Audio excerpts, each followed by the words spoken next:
Sekarang kita lihat kalau kejadian seperti itu, masalahnya adalah hubungannya dengan kepribadian dasar, dengan lingkungan, dan dengan permasalahan yang ada. Lalu kita lihat kepribadian dasarnya kita tidak tahu, tapi ya mestinya bukan orang yang terlalu alim ya.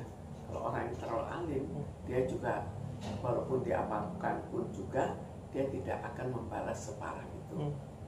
Lalu kita lanjutkan lagi dengan permasalahan yang dihadapi dan persoalan dari pacarnya. Di sini sebagaimana masyarakat pada umumnya juga menghadapi permasalahan yang sama, yaitu permasalahan penghasilan yang turun.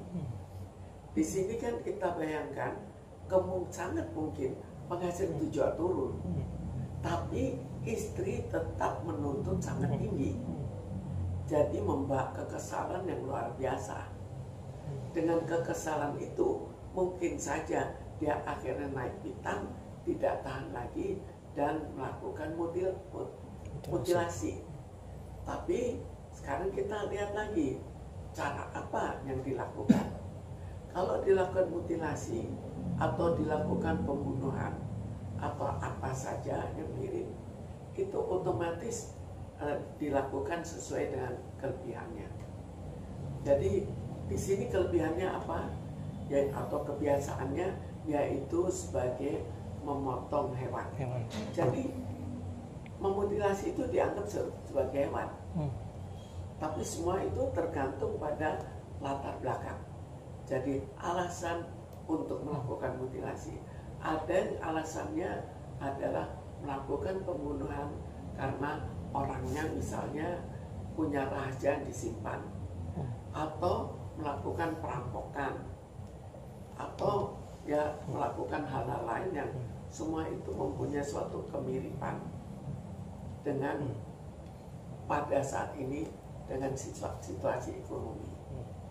Bu, sifat dasar apa yang sangat menentukan sampai dia bertingkah seperti itu, mutilasi itu? Jadi sudah tidak tahan lagi, bisa dibayangkan kalau dulu pacaran sudah sekian lama, kemudian dituntut, dan biasanya diikuti, ternyata sekian lama kan diikuti, kemudian tidak mampu lagi, maka dengan sendirinya ketidakmampuan itu berakibat pada kekesalan yang luar biasa, dan sangat mungkin merasa pacarnya itu keterlaluan. Masa dalam keadaan seperti itu dan dia juga berjuang mati-matian tetap tidak mendapatkan jumlah uang yang diinginkan, maka terjadinya suatu kekesalan. Karena sekarang kita lihat kebanyakan itu sehari-hari sudah kesal. Kita bayangkan saja, kita tanya masyarakat pada umumnya, kira-kira 20 tahun yang lalu bagaimana? Apakah mereka juga sekesal sekarang? Atau memang sekarang lebih gampang emosi? Kita lihat di jalanan, orang juga lebih gampang emosi. Jadi secara dasar saja sudah lebih mudah emosi.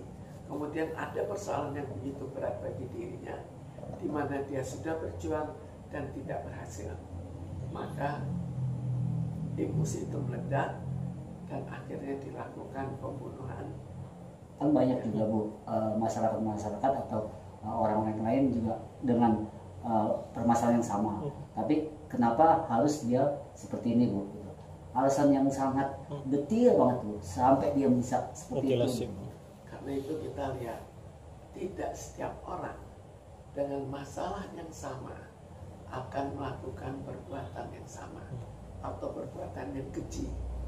Jadi kalau seseorang emosinya bisa dikendalikan, atau katakanlah istrinya sudah terparah atau pacarnya terparah, maka ada yang akhirnya saya pisah saja.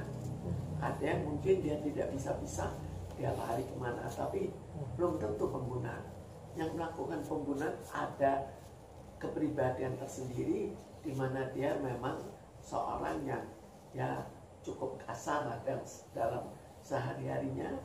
Kemudian ada faktor yang akhirnya membuat dirinya betul-betul kesal. Kok bisa dibilang ini sudah tabiat bawaan dari lahir atau karakter, Bu? Itu bukan tabiat lahir, tapi lahir ada suatu Proses. dasar, tapi kemudian dibesarkan secara bagaimana? Apakah dibesarkan dalam suatu lingkungan ganas?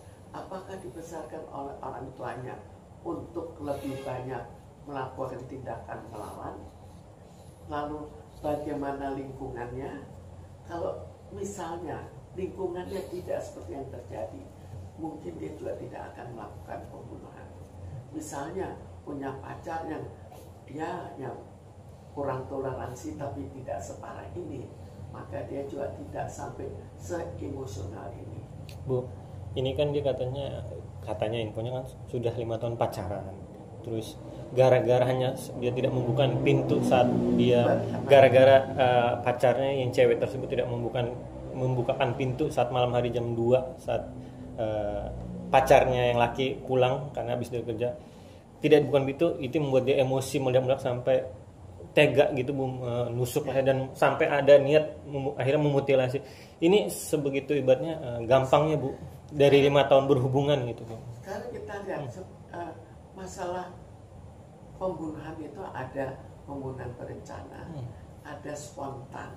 Kalau seperti misalnya, orang itu seorang yang punya rahasia yang tidak boleh dibongkar, maka betul-betul direncanakan.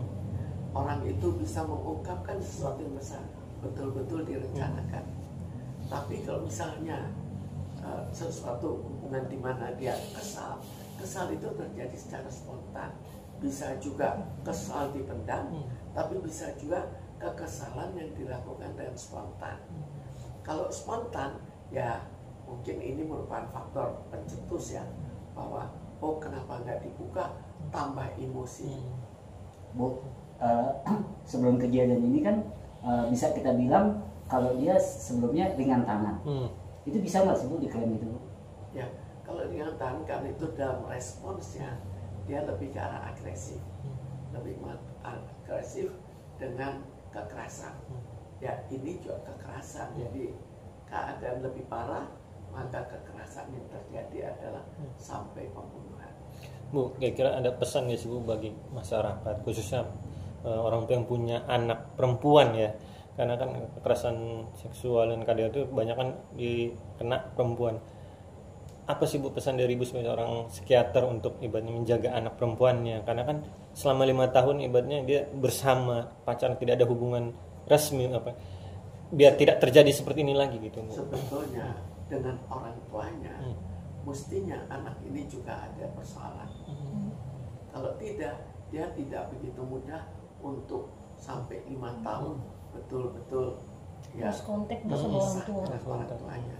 Jadi sudah ada sesuatu juga, jadi pacarnya ada sesuatu, yang pacaran perempuan, yang laki juga ada sesuatu, maka memudahkan terjadinya sesuatu yang lebih keras. Bisa dibilang psikopat nggak sih? Ya, kemungkinan sih karena itu. Kalau untuk mencegah secara psikiater, pengobatan atau medis seperti apa? Kita sebetulnya paling baik adalah kita mencegah dari awal. Jadi dari anak itu baru lahir sudah kita cegah. Kenapa?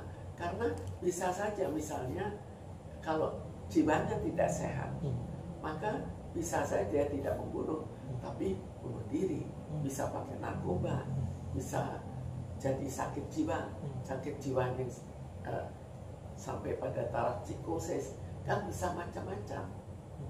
Jadinya orang seperti ini punya potensi ke depan akan melakukan ini kita terus. bina kesehatan jiwanya harus baik. Berarti agak gimana, Bu, kalau Ibu selama ini dengan perilaku orang tersebut yang kayak mirip-mirip psikopat, itu bisa gak sih, Bu, untuk disembuhkan di proses penyembuhan dan recovery-nya gitu, pemulihannya? Sebetulnya bisa, tapi tambah lama, tambah mendarah daging, tambah sulit. Ini kan sudah dewasa, jadi lebih baik pada saat masih kecil.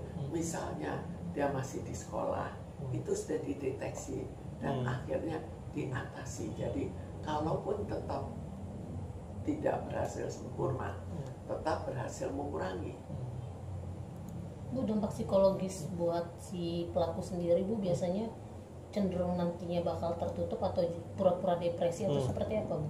Kalau tertutup atau tidaknya itu bukan tergantung pada masalah kejadian ini, tapi lebih tergantung pada sifatnya. Atau misalnya karena ketakutan diancam atau apa, tapi dasarnya lebih ke arah sifat dasarnya. Ini bisa terjadi dampak trauma juga nggak sih, Bu, untuk keluarga korban? Keluarga. Oh, keluarga korban jelas trauma. Tidak mungkin tidak trauma, bisa dibayangkan seorang keluarga dibunuh Dengan cara yang keji gitu. dengan cara yang sangat